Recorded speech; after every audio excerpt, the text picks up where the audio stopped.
Samahan niyo ako magluto ng aking almusal. Ang cute ng itlog, oh. Itlog muna. Itlog, tapos meron tayo ditong danggit. Yan. Danggit.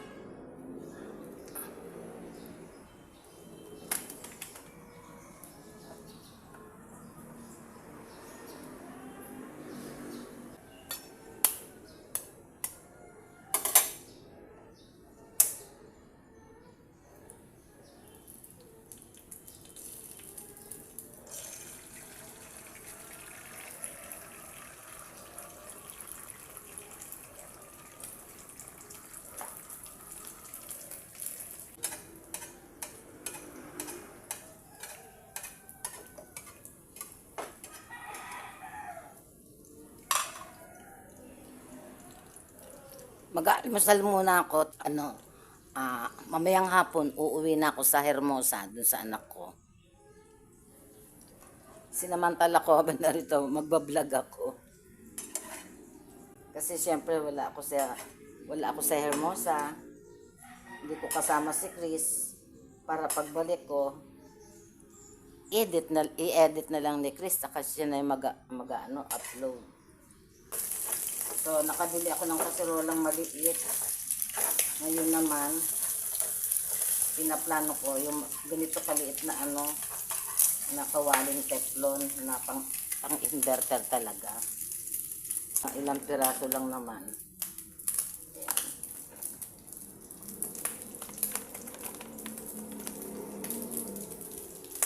Ang mahal ng ang mahal ng tawag nito.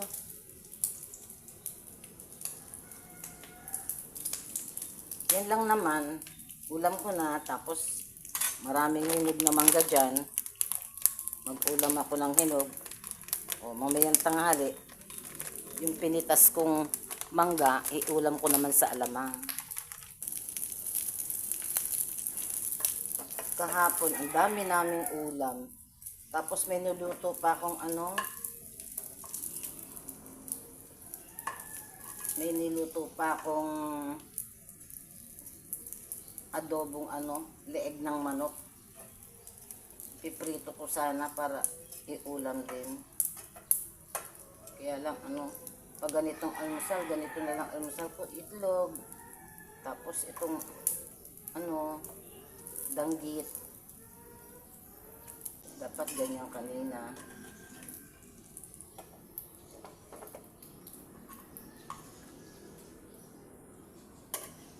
Hindi pa ako naliligo. Kahapon pa itong ko na to. Mamaya maliligo ako pagkakain ng almusal. Gutom na ako eh. Ito meron tayong kape. Black coffee. Ayan yung ating danggit. Meron tayong sunny side up na egg. Okay na to. Tapos meron tayong mango. Hinog na mango. Mamaya yung sinungkit ko. Ulam sa alamang.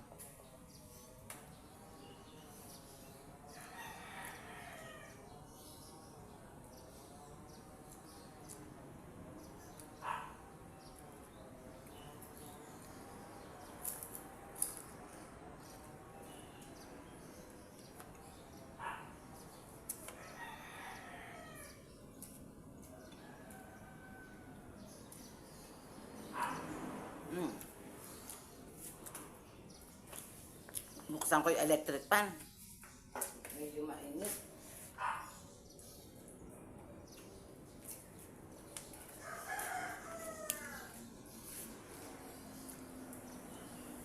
Mag-aalas 8 na pala.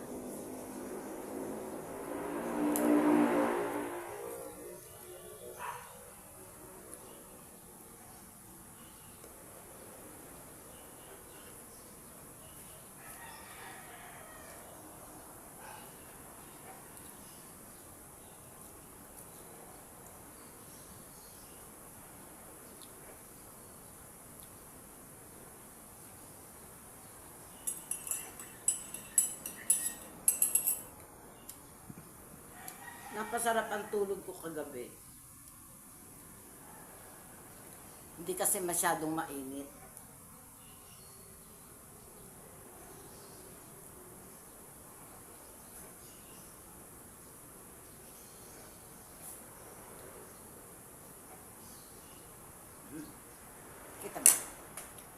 Tinan ko nga kung ano, kung ayos. Hmm, ganun.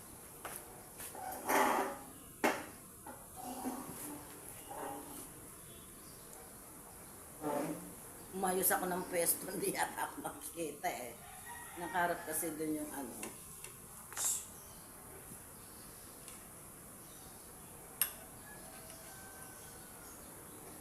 Sarap ng hinog na mangga o almusal.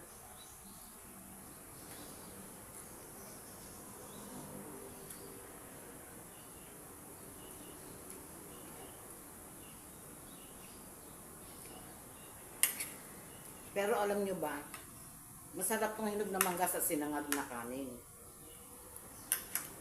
Magsasangag sana ako, kaya lang, gutom na ako eh, nagmamadali. Mamadali ako. Pero kung hindi ako nagmamadali, ay, ang sarap niya sa sinangag. Hinog na mangga.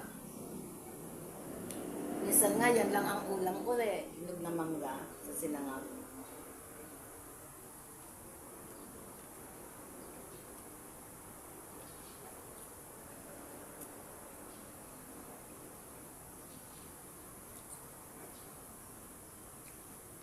Dadalang ko ng mangga sila ano, sila Chris. Diyan.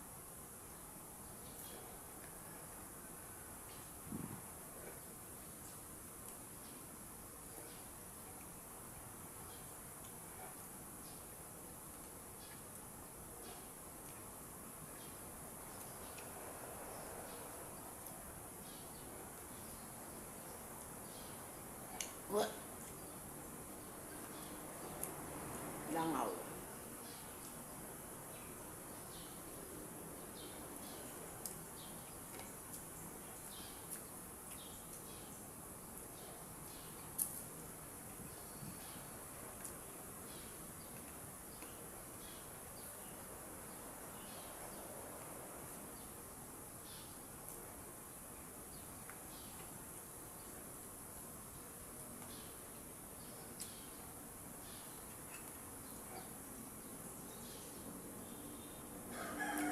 Wala ka talagang itatapon sa danggit. Lahat makain mo. Dapat maganda ang pagkaluto. Kasi, para hindi mapait.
Okay na po, busog na po si Mama Tess. Ayan. Kumusta na lamang po dun sa mga OFW na viewers ng Mama Tess Sia. Tapos, kahit hindi po dun sa mga, may mga viewer din po tayong hindi OFW. Resident sila sa ibang bansa. Ayan po, ingat po tayong lahat sa mga darating na bagyo. Paalam po, bye-bye. I love you all.